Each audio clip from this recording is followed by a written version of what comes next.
From Washington, D.C., we cover both the United States and Canada. We do that with a team of 5 here. You see on the screen, you see the pictures, who these people are. It's our counselor, Tom van Arnhem, our attaché, Alia de Bie, and my 2 colleagues, Lydie and Barbara. So we cover from here, so both the US and Canada, and I'm excited to tell you that very soon we'll be hiring, or we have hired, a new colleague who will start as a senior agriculture advisor in Vancouver. So that's very nice. It's a big region, obviously, to cover. So we assist Dutch companies with their exports to the United States, and we are supported in that by also our consulate generals here in the US and in Canada. We have several in New York, in Chicago, in San Francisco, Miami, Atlanta, and then also in Canada we have a few. So that is a huge help. And I think before I continue on, I'm going to give the floor to Trevor, which is our colleague based in Kentucky. And I'll stop sharing this. Hey everybody, Trevor Terry. Like Caroline said, I am with the Netherlands Consulate General in Chicago. I have a really unique position where I get to actually live in my home state of Kentucky and focus on the agritech sector here. So we have a local consortium that's made up of Dutch and US companies, governments, and knowledge institutes from both sides of the pond. Of course, we have big companies like Priva, like Dalsum and others. Love to get KUBO on board, of course. And we also have knowledge institutes like University of Kentucky here locally and Wageningen in the Netherlands, as well as the embassy and the local government here. So love to invite anyone to ask questions about Kentucky and the local ecosystem transition here. And I don't think Andrea is here today. I've been looking for her, but so Andrea, yeah, Andrea is our colleague based at the Consulate General in Chicago and helps us a lot with all our agricultural and ag tech questions. Her focus for the Midwest is protein transition, and she also does a lot of work in startups for us. And I do want to give a shout out to her as well. I do a lot of work through the upper Midwest in Minnesota and have interacted with her several times, and she has been wonderful introducing me to people and following up as well. So even though she's not here, if her annual review is coming up, make sure you give her an extra bonus point or 2 for her support. It's greatly appreciated. I'll remember that. And one other person I do want to introduce here is Rach Brand. She is a longtime friend of mine and has helped me out on several different webinars like this. And coincidentally, the most of them are ones that focus on companies from the Netherlands. Rach, who are you? What do you do? Hi, everyone. Nice to see you this morning. So I've known Andrew for about 20 years. We always parallel tracked our careers. I was on the food side, he was on the ag side, and I've recently come into finance over the last 10 years. And so now I work at a debt lending group in Connecticut. And we also have a side arm of our business where we support businesses through growth and ultimately exit. So Andrew and I have done lots of collaborative work together, and I have a keen interest in particular in products that are, as he mentioned, unique and focus on future op. Wonderful. Well, I mean, the star of the show is you, Thomas, and it's KUBO. And, you know, we mentioned the word KUBO a few times in a sentence. People see some intriguing pictures in our backgrounds here, but who are you? How did you come to be at KUBO, and what does KUBO do? And then we've got some other questions for you as well, but why don't you give us a sort of a holistic view of what it is that they do, because it seems fairly encompassing. I don't know if I have enough hours in the day to go through the entire website and look at every single project you guys are involved with. Yeah, it's a company's got a long background. So, yeah, again, thank you for this podium. Now, let's say first of all start with KUBO. KUBO, the company, already exists for I think close to 80 years. 80, founded just after the World War, Second World War. Privately owned company still. We have a capital partner with a minority share in our company. We're still being led by the third generation family of founder, Mr. Kuiper. Dynamic young man with enormous plans. One of them being is further expanding in the US.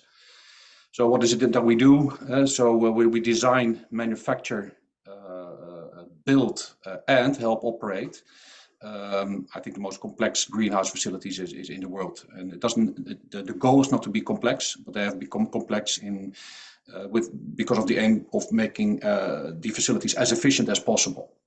And in efficiency, I think that is really the road towards the future. We see it all. Resources are becoming more limited. We have more mouths to feed. Climate changes, and with the technology that we have developed today, this really is part of the solution. Then my role in this, I'm actually completely new in this domain. I started 4 years ago. I'm actually from oil and gas, and I had more or less have done anything that I could do. I started really as a project manager on dock floors, cleaning ships, to become a project manager. Then I got more into commerce, smaller projects, then highly capital, very large projects, business development all over the world. And at a certain moment in time, I thought, I can work for another 20 years. Is this the way to go on, or am I going to do something new? At that very same time, the CEA domain is actually quite old-fashioned domain. It was more or less started in the Westland, a very small area in the Netherlands. Everybody knows each other, and then actually when what was developed in Westland got international attention. That requires a mentality also to go international. So that was a bit more difficult to find in the Westland. So my owner thought of, let's say, hiring somebody from outside of the industry that has this experience with going international, large capital projects, consultative selling. This domain is extremely young in the US. That's where that's how we got together, and I haven't regretted it a moment. I must honestly say that I'm even getting more enthusiastic every day, because we really have something in hand, and not just some experiment, proven technology, not only technology-wise, but also in the end, a bottom line called cash, finance. These projects have to add up. So that's in a nutshell, KUBO and me. What I think is very interesting is this moment in time, the status of the CEA domain in the US. I think a lot of things have been learned. Many kind of projects. I think everybody sees now how things can be done most optimum. That's the status today. There's a lot of money available. Still quite some uncertainty and let's say in familiarity with what is out there. And that is what I also see as KUBO, but I think it's also the challenge for the domain, where we can really contribute to this domain developing, but now in a controlled and successful manner. Thanks, Thomas, for that overview. If you could, can you just touch on something that you mentioned at the beginning? And one item that you brought up was efficiency, but the other side of this is also that everyone deserves the ability to have access to fresh produce. Can you talk about how you're kind of framing that and building, your future position around that aspect? Yeah, and actually, then I would like to take one step back before I actually joined this industry. So in the Netherlands, we have fresh produce more or less in abundance, right? It's everywhere available. It's very good quality. It's fresh. It's affordable. And then also when I moved to the US, I experienced something different. It's quite the opposite in all aspects. And but fresh produce is also it's about health. So everybody, really, in my opinion, like back in the Netherlands, should have that same access. And if I then, let's say, So I started with really trying to understand how the fresh produce market works in the US. And yeah, one of the conclusions I made is I had is that 90 to 95% of all lettuce is being cultivated in the Southwest, whereas half of the population is in the Northeast. And every head of lettuce has frequent flyer miles. I'm joking here, but that is just weird. It is weird. You see logistics is very complex. It all takes time. Time after harvesting is actually a direct reduction on shelf life. So there's a lot of waste that has to be compensated for in the end by us all as consumers, trying to pick a product from the shelf. So with the technology, and there's another aspect, and that's really where we come in. Actually, the USA is not a very favorable place to cultivate fresh produce. Climate is quite harsh, even in places where here in around DC, the summers are quite harsh. You can't effectively grow. But with the technology that is available today, we can actually cultivate fresh produce right around the corner from where we actually live. And just as a follow-up to that, so I know there's quite a few competitors in the US market today. I would say KUBO is definitely doing something different. Could you provide us a little bit of context around how you are unique and what some of those value propositions are that you bring to the market that no one else has? I personally have looked at 3 deals over the course of the last two years in this category. So I know it's growing and businesses are coming here. Just curious how you're differentiating. Yeah, that's well. Thank you for asking that question. That's and then I have to. Every let's say greenhouse builder, greenhouse developer will have their pitch, right? And I think in essence, what we do, the produce is not very much unlike the other, but it's the approach. Technology is out there, but how you implement it, then or how you integrate these various technologies is already a big second. And most of all, you can throw money in a technology at a project, but it has to add up bottom line. So my clients are often surprised when they ask about I want to cultivate this that I'm giving asked questions in return that are more business case related rather than technology wise. That is one approach. And the other, then I have to get back again. So the origin of the industry. Actually, this industry was born out of necessity, right? Around the Second World War, supply lines were cut off. Again, logistics, among others. Climate is not always favorable. So we started covering what we were trying to produce. Now, in the decades following, technology developed, with which you could, let's say, improve production.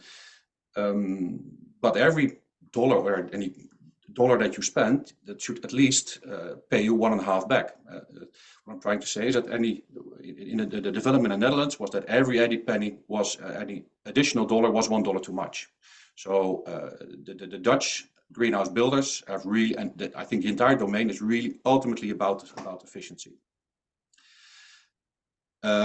Extrapolating that to today, we have the highest tech possible from the Netherlands, but we have to innovate to be competitive.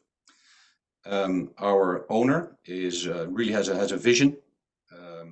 He spends a large percentage of our profit into R&D. So we are still, although 80 years of experience, we are continuously developing and bringing new products to market, new technologies. One of them being, for example, the semi-closed principle. And that has really proven to be a success factor, acknowledged by all our competitors that can also now develop this technology. But yeah, we developed it and we brought it to. We were pioneering on that.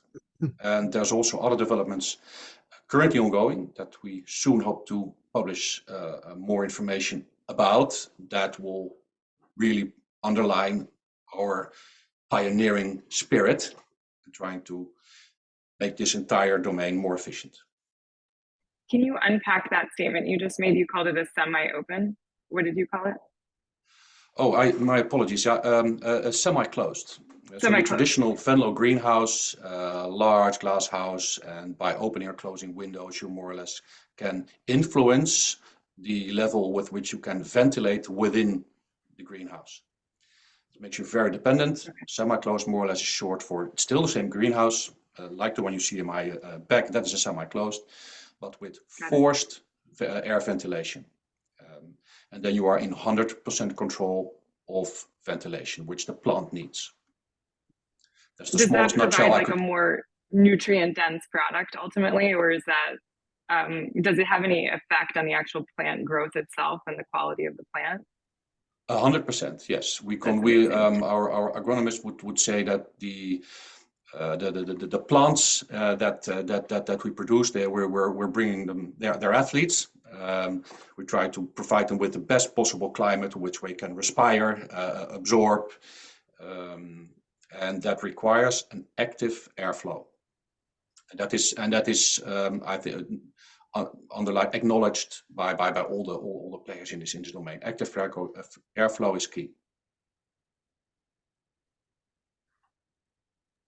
Thank you for that. That's excellent.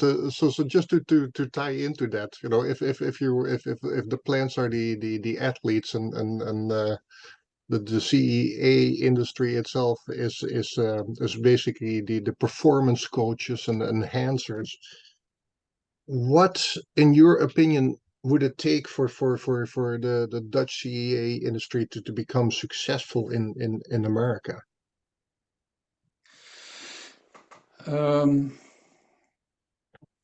What would really help, I think, is more collaboration between the various parties. So we have our partners, we have our R&D, we have our knowledge, our experience, and we all, let's say, have we're trying to target our own clientele. But again, there's a lot to be gained by more collaboration. And is that it, or is so if that is it, and the key is indeed collaboration, what would be the outcome of that? It's collaboration on several fields. I think what is very important is that to realize that this domain in the US is very young. There's still a little unknown. There's all kind of technologies being developed. You have the vertical guys, the indoor guys. You have the different kinds of technology of greenhouses. But what type of technology best fits a certain business case? Now, what we then see is then those parties that are willing they're considering developing facilities. They go out in the market to obtain knowledge. What would be the best technology for me? And then in the land of the blind, a single person with some side is king. I think that's the expression, or sort of. But I think it's also the responsibility of our domain to be more educative. That any stakeholder here has a location to get unbiased information, growth-wise, technology-wise. So I think as a domain we have to be much more open, transparent, educative. Yeah, excellent. Well, as one follow-up, last follow-up for that, if we tie that to your mission, who would you like to meet to help you accomplish those goals? That is actually a very good question. Today's market is also a bit changed. Ideally, I would say, look, in the end, you have the large growers we know, the investors we know, but we need a drive. We need a sort of in the end, it's about bottom line, and we all as consumers with buying produce, that there has to be a pull from us, from consumers. And how do you establish that? Because the consumption of fresh produce is relatively low in the US. Today, for example, what do we need? Who would like to meet? You see, for example, influencers, people that actually have a herd of followers, make people enthusiastic. I would like to, let's say, meet somebody that's really renowned in, let's say, for example, politics, that will really set an example. So I don't have an exact answer, but only a direction.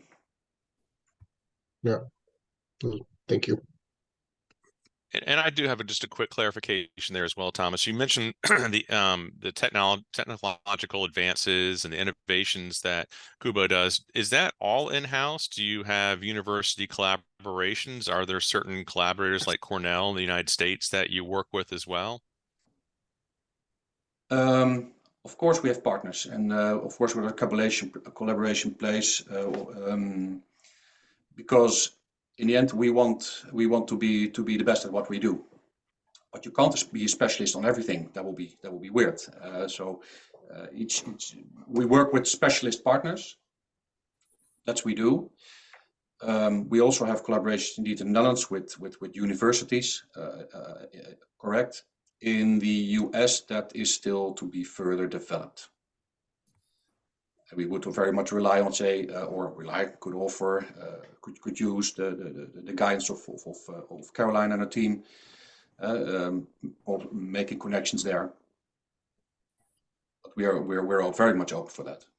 I can say here in Kentucky that there's a tremendous interest in developing those sort of partnerships, Thomas, with the local universities. We have 6 local university partners that are all at different stages of development of CEA-focused programs, and KUBO is, of course, welcome to come meet any of them anytime. Great to hear. And before we turn the microphone over to our friends at the embassy, some questions have come in the chat box here, and one of them from our friend Ewing McDowell.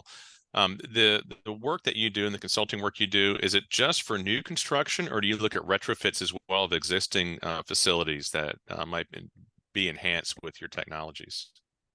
We certainly get those requests more often. So yes, we get those requests. Soon, most of the times, however, again, because of efficiency, we purpose-built a greenhouse facility for a very specific crop in a specific climate. So often there's too many shortcomings. Definitely, it's possible. Absolutely. Well, good. And Does that answer enough? Oh no, that's fine. I'm laughing at Ewing because he always has the hard questions. His other one is, would you talk a little bit about the regulatory and infrastructure requirements and needs that you're going to have for one of these facilities, zoning, water, gas, electric, energy, and what have you? And how do the needs here in the United States domestically compared to some of the other hurdles or non-hurdles that you have in other countries? I think it's not just between countries, it's also within the US, between the differences between states and counties.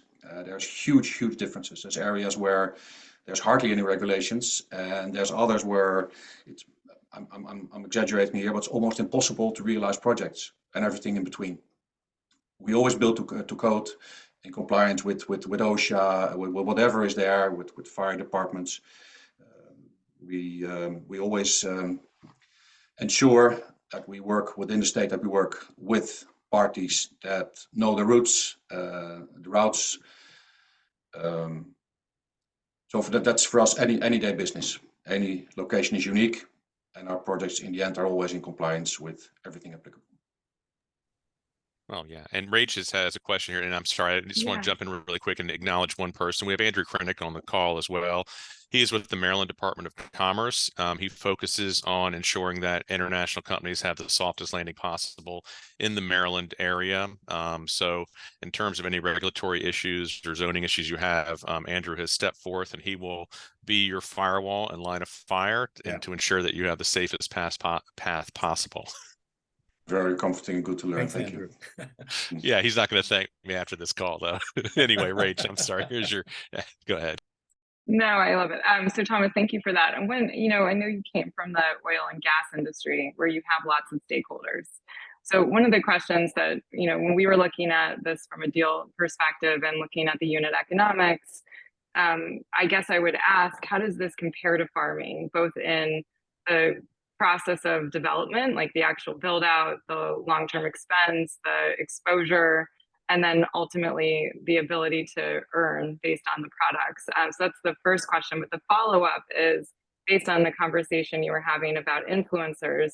How do you get, the modern day farmer, the young farmer interested? I mean, this is an obvious opportunity because it really does kind of establish that future generation of farmers in some ways. But how can they afford to do it? What are some programs that are available to support them? So if I understand correctly, there's two questions, right? How does unit economics, and how does this compare, to traditional farming? And then also, how would you be able to get somebody new onboarded into this industry? Yeah. Well, on the first topic, so the process and the dynamics are actually exactly the same. An entrepreneur, and that can be an investor or farmer, whatever, he sees an opportunity. He investigates what that opportunity is, that demand, price level, and then you go back and see how can I meet that demand, and by investing, for example, in technology, a crew, whatever. That is not very much different from a farm or an offshore production, as an oil rig, for example. The dynamics are the same. In the end, bottom line, you want to earn money. Let's be honest. So I hope that answers that question. It's really the same. But then the second question is, how... Thomas, before you jump off of that, can you give us an indication on, like, where are you? How much money does it cost to build out? And typically on a, call it per meter basis, or however you calculate it. And then what would you typically earn back in product over the course of whatever time period that it typically takes? Yeah, I think that is the question we get most. It's one that I cannot give one answer for. I mean, every location is unique. It starts with the crop and a location. The size again depends on takeoff. There's not just one answer. What I can answer though is that, and that's why you have to be so very critical in applying and making the right decisions. The let's say cheapest, let's say a glass greenhouse option compared to the most expensive, that could be a factor 10 at least in difference in capex.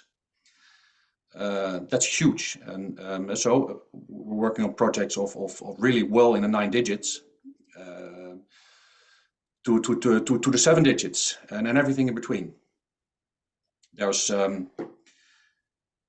is though, and that may have a little bit some connection with the second question: how do you make people enthusiastic to get into this industry? If you see who's on the playing field now, you see the really large companies like the Winsets, the Mucis, the Little Leaves, the Bright Farms, the big parties. But we also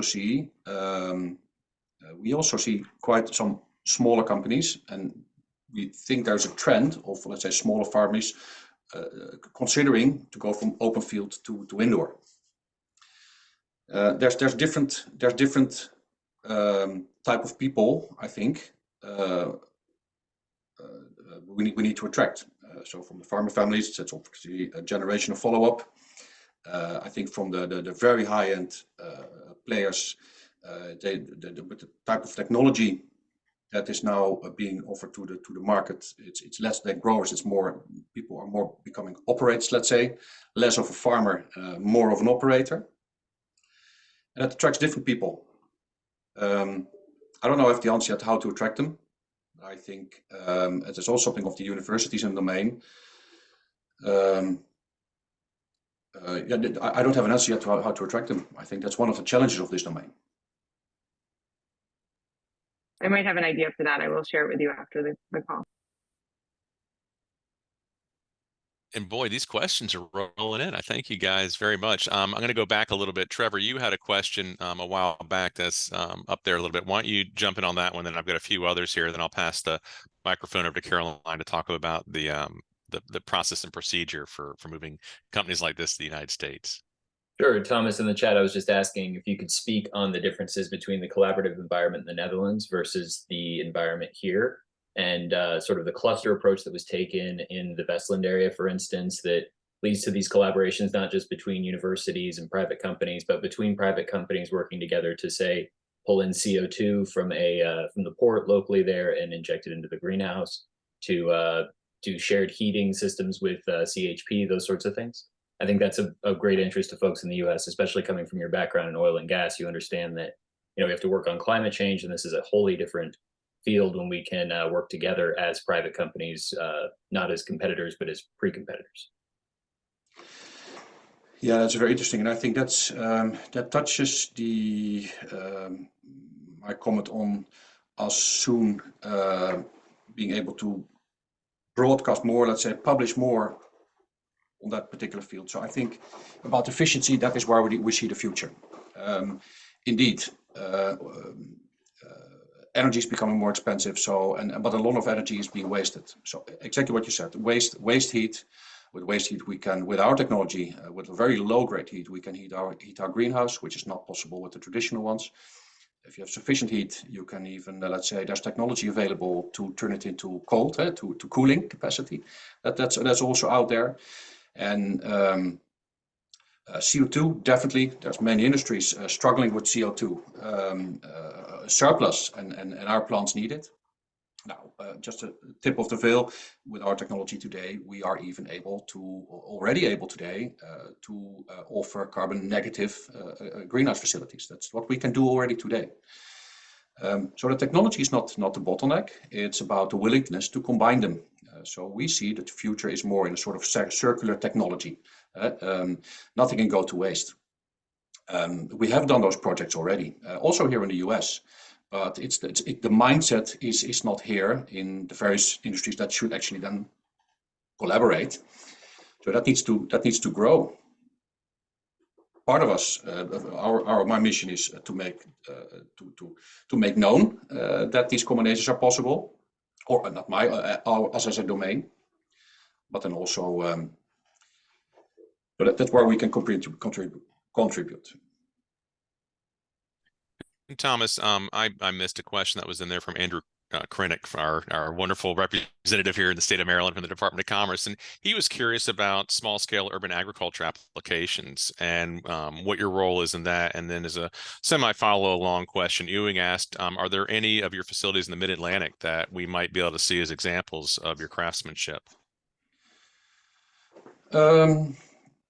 So the first question about urban agriculture. Well, we definitely have experience with that. We have a client in Canada for whom we have built several rooftop-mounted greenhouses,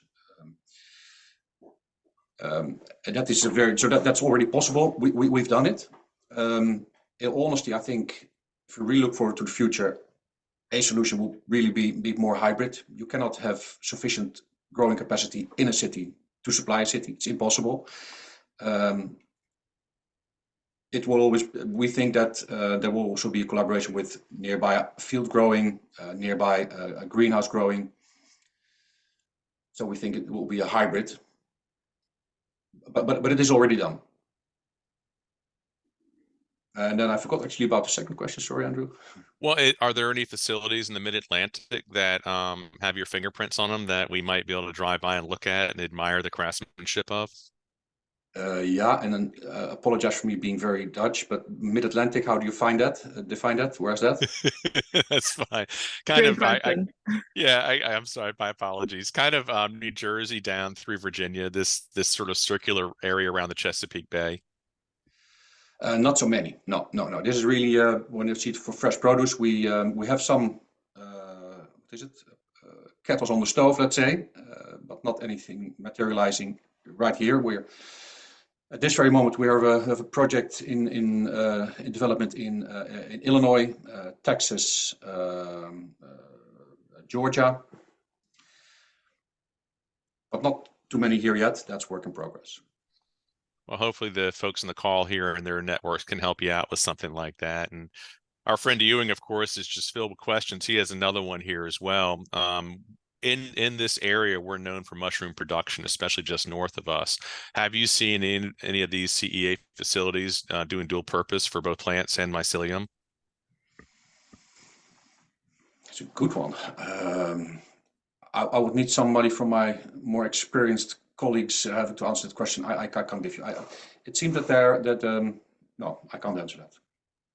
No, that's fine. Ewing's always one of these guys that's about 10 miles ahead of everyone else in agriculture. He has great questions, but when he asks a question like that, he probably knows that something is coming and it's something to think about. And I'm sure that with the robust R&D divisions that you have right now, this is probably something that might be in the skunk works as we go. And I am going to borrow that kettles on the stove. I haven't heard that expression before. And I think I'm going to reuse that some other time. Is it at all correct expression? Oh, but okay. It completely was. It's just I'd never heard it phrased that way. I really do like that. One last question just came in here before I turn the mic over to Caroline. What are some of the milestones that you or KUBO wants to hit over the next 12 to 24 months in the United States, I should say? Good one. My CEO just asked me the very same question, but the response I can't share with you guys. It's very turnover focused, of course. It's growth in terms of turnover and margin, acres, and start with acres. Yeah. Well, good. So we're although I really want to support this domain, we are a very commercial company. Well, not at liberty to share, but there's a significant growth plan. I can tell you that. Only the fact that we are already here with 6 colleagues in the US, and have wild plans to develop rapidly and further. I hope that also gives part of an answer. No, that's fine, and I understand and I appreciate the opaqueness of the response as well. But again, the folks in the call here, we would all love to help out in some form or fashion in any way possible, and we'll certainly follow up and share contact information as appropriate to assist you in whatever plans that you might want to have there, because it's important, just as Rach said in the beginning, that everyone has access to fresh produce.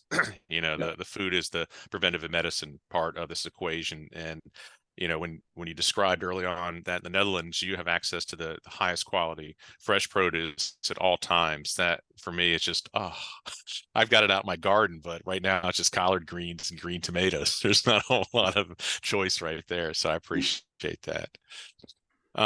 Caroline, I'm going to turn the microphone over to you a little bit too, because I think our audience here would really appreciate understanding what does it mean to be a trade commissioner? What is your role in facilitating the transfer of companies, ideas, businesses? And there's probably a lot of things that I don't know, and I'm really excited to hear from you and get a little feedback on this.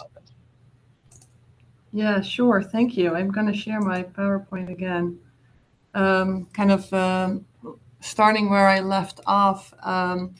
So with this team, like I mentioned, we have several things that we do. We report back to the Netherlands on developments in the US and Canada that we think are relevant. This could be related to trade policy, farm policy, farm bill, market access issues, etc. So we'll report on that. We bring forward concerns that there might be from the industry about export to the US to the relevant authorities here, our counterparts at the USDA or USTR. A big part of the work we do too is market access. For the export of agricultural products, whether it's plants or bulbs or meat, there are a lot of rules and regulations, and we try to maintain the current export of those products, and then try to open the market for new products. That can sometimes be quite an extensive, that can take some time. That's also one of the roles that I have. I do that for both the United States and for Canada, that type of work. And then there, of course, businesses have sometimes issues on the border, things get stuck, so we help them with that. So that's a big part, but more in the past few years, we have not just worked on the export of agricultural products, which we're very good at, the second largest exporter in the world, as Andrew mentioned earlier.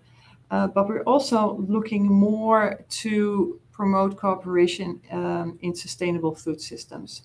And in that sense, we're looking more at export of knowledge and technologies that can help with sustainable production and production of healthy food worldwide, but also in the United States. So if we, I briefly wanted to say a few words about what types of products we export. In total, the Netherlands exports about $115 billion worldwide. Our biggest export markets are right around us: Germany, Belgium, UK, not so much anymore, but still a little bit. And then it's a circle around that. That would be France, Spain, Italy, etc. The US is a very important third market for us. And what we export is about $5 billion. It is beer, is a big one, I guess unsurprisingly. Horses, seeds. If you eat a tomato in the United States, then there is a very good chance that that tomato came from a plant that came out of a seed from a Dutch seed company. Flower bulbs. If you walk around here in spring in Washington D.C. and you see tulips, it most likely was from a bulb that came from the Netherlands. And I know, Keith, you export or you import meat, and the Netherlands is also a meat exporter, although not that big. Plant material, young plants. Phalaenopsis is a very big one. Also, ferns is very big. Millions of little fern plants come to the U.S. Recently, we got market access for oysters, which we were really excited about, and mussels. So those are the products. But like I said, we are now looking more to collaborations in the field of technology exchange. And let me go like this real quick. So we cover the U.S. and Canada, and I computed that the Netherlands fits about 477 times in North America. So it's a very big territory that we cover. So we need to make priorities. We have to have priorities in our work, and we have this map. We developed a roadmap, and here you see kind of the focus areas for us. What you'll see is that controlled environment production, controlled environment agriculture, really covers a big part of the United States. I think it's really our top sector that we look at and that we support from our office. You see it in the West Coast, the East Coast, and then in the Midwest. Another big one is Orchard of the Future, which is for outdoor production in orchards. As I mentioned earlier, in the Midwest, we're also looking at the protein transition. We have been looking at sustainable livestock, poultry in Georgia, and dairy in California. And we're also thinking of a few new topics to focus on, but I'll mention that later. So the first one, so when we're talking about partnerships and collaborations, the first one I want to mention is, I guess, our oldest one was with California. It started with California in a letter of intent between the two ministers, our Minister for Agriculture in the Netherlands and Karen Ross of the California Department of Agriculture and Food. And it's focused on ag-tech, climate smart technologies, water management, etc. So from this, we developed together with partners in California, UC-A&R, UC Davis, but also other partners in the US. Ohio State is one, Cornell is one. We developed a consortium looking at CEA. I guess here you see a short overview of it. The mission: partner globally to accelerate indoor agriculture innovation, profitability through pre-competitive collaboration. I think that kind of really says it all. There are about 30 partners, and it's getting bigger every day. So what do we do for our partners, which are both Dutch companies and knowledge institutes as US companies and knowledge institutes. So a big part of it is innovation missions, visiting each other. Last year, a group of about 15 companies visited California. Went to UC Davis, we went to Gotham Greens, Windset, we visited. We had startup talks, pitches, etc. Very interesting and useful. This year, a group from California came to the Green Tech. So I also want to give a little shout out to Green Tech, the biggest indoor ag event, I think almost maybe worldwide, taking place every year in June in the Netherlands. And a lot of international delegations visited. If you haven't been and you're interested in CEA, I highly, definitely recommend it. We also had the World Horti Center, which is a beautiful showcase of controlled environment agriculture. It has demonstration facilities. It has a school is there, education. There are greenhouses there. Very interesting to see. Yes, so the GCEC, so we have a newsletter, LinkedIn, communication and showcasing what we do is so important. We've also been working with working groups on a technology roadmap. It really kind of goes into the details of what are the challenges in CEA. And I guess there's 5 that are mentioned there. Many of them are still being worked on. Hopefully, we'll have some results soon. It kind of identifies per topic what the challenges are and how we can collaborate between the Netherlands and the US to find solutions. Workforce development, of course, is a big one, and I think that one is the furthest developed right now. As you can see right next to it, there's a CEA certificate. This is for continued education. 4 courses are being developed of each 20 hours. They're going to be digital or virtual. And it's really a great way to either, get an introduction to CEA and then continue further in, I guess, with more specifics. There's going to be a lot of guest speakers, also many of them from the partners of this collaboration. And I think it'll be much interest. So I'll leave this at that. And then I'll go to Kentucky and I'll hand it over to Trevor. Maybe you can say a few words.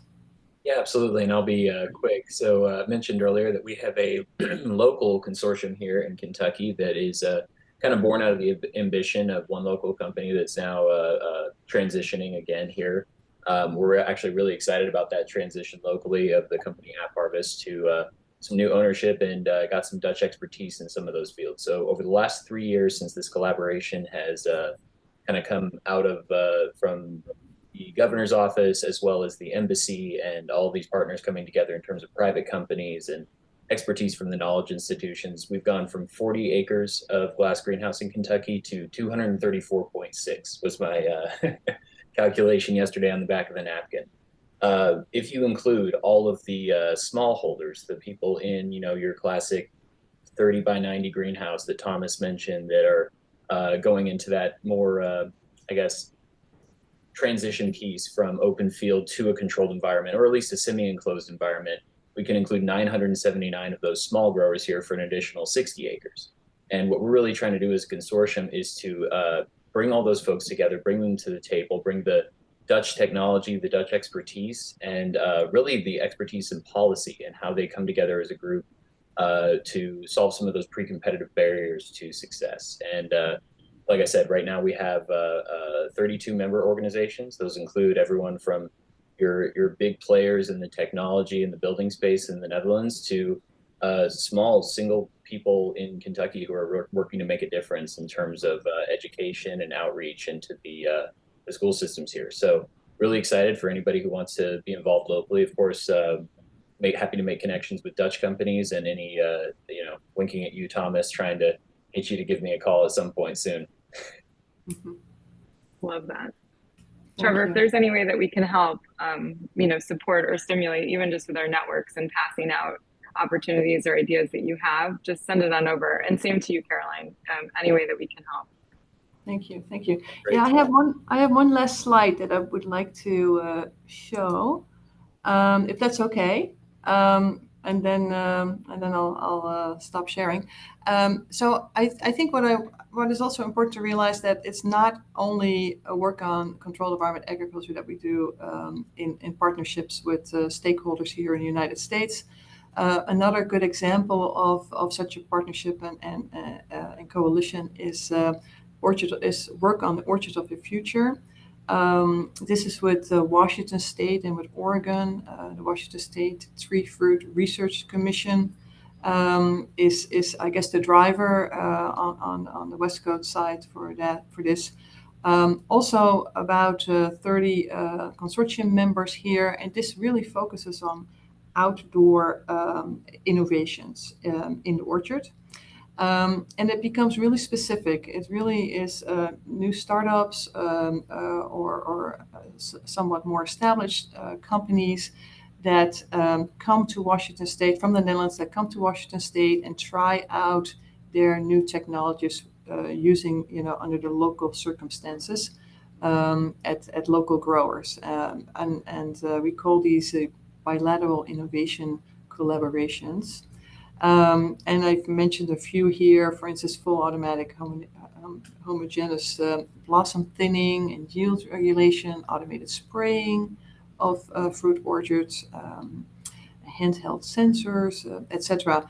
So it's really focused on precision agriculture, optimizing, your use of your chemicals, for instance. Optimizing yields for growers, and a very nice collaboration for which on both sides, both in the Netherlands and on the US side, there's a lot of drive and interest. And also, we talked about how do you get new young people involved. One of the things that's also part of this collaboration is student exchanges. From the Netherlands to either Oregon or the US or to Washington State. And we have a website if you're interested to learn a little bit more, Orchard of the Future, that will tell you a little bit more details. Okay, I'll leave it at that for now. I'm blown away. That is so neat. That is beyond even a dream. I so applaud what you got going there. I had no idea that was happening. Yeah, I thank know you. we're kind of coming to the end of the hour here. There is no hard stop, but I do want to recognize Andrea. She has joined us on this call. She had an office thing, and we were saying some really nice things about you behind your back. So why don't you introduce yourself, let everyone know who it is, who you are, what you do, and kind of what your I'm scope happy to is. do so. I'm happy to do so, and it's really nice to see so much interest in controlled environment agriculture, and to see as well so many familiar faces.